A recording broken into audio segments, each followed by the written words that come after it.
Do you think this whole 9 to 5 concept in India is slowly fading away? I would not say him that it's going away. I think it's evolving. I mean, especially in the knowledge worker space, because when we see that jobs in tech, creative fields, service sectors, they don't need to start at 9 and finish at 5. In fact, I think we probably start much earlier and finish much later. But then there are break times and all through the day.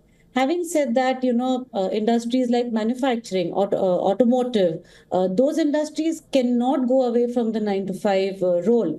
And especially in tier 2, tier 3 cities where jobs are just about mushrooming, they will need to start with the 9 to 5 discipline, bringing people into office. And gradually, it kind of then starts evolving into more than just a 9 to 5 job, especially with the youngsters that are coming into the labor workforce, the first time job seekers.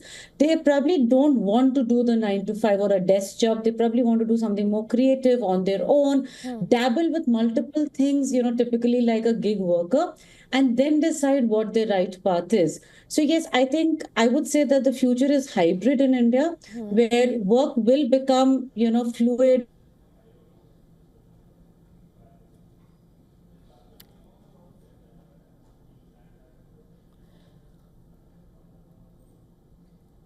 Well, the focus is on how work trends are changing in India. India's middle class, it is feeling the heat as tech eats into white-collar jobs and salaried roles are slowly losing their sheen. The question being, is it the end or just a new beginning for desk roles? With rising affluence, digital access and a changing mindset, the desk job dream may be giving way to entrepreneurial ambition as well. And of course, we have with us Ms. Neeti Sharma. Ms. Sharma, you were of course talking about how the role and the future of work perhaps in India is hybrid. That being said, do you think it's time for the government to acknowledge that India needs to rethink the way we learn, the way we earn, the way we disrupt?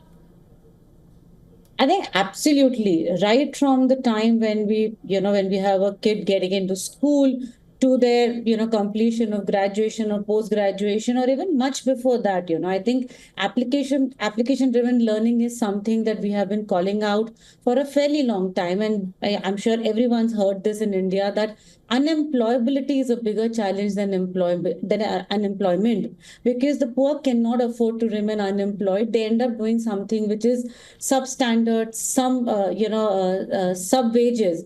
But if we resolve the employability problem, and that's where the government intervention comes in, where we look at application driven learning, we look at apprenticeship driven learning, right? So I think working on the job, learning while working, earning while learning, I think these are concepts that the government has been talking about it. They've taken first few steps with redefining the education policy. Last budget, the finance minister also called out, for the universities to incorporate internship or apprenticeships as part of every program that they deliver. I think all of those will ensure that we are bringing in more and more employable candidates into the labor market, as against just, I've completed my graduation, next what, right? My first jobs cannot be an internship. Internship has to be of the way we learn, and thereon how we earn and grow actually in our All careers. right, right. And of course, just to expand on that, what sort of policies do you think the government would require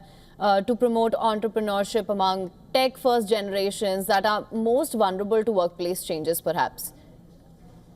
I think the whole concept of ease of doing business, simplifying compliance, offering a single window clearance, which reduces all the friction that a startup can actually face when they're starting their journey. Of course, capital access is a given. I mean, I think startups need funding support, which some of our government schemes are talking about it, and they have also funded a lot of startups in the last few years.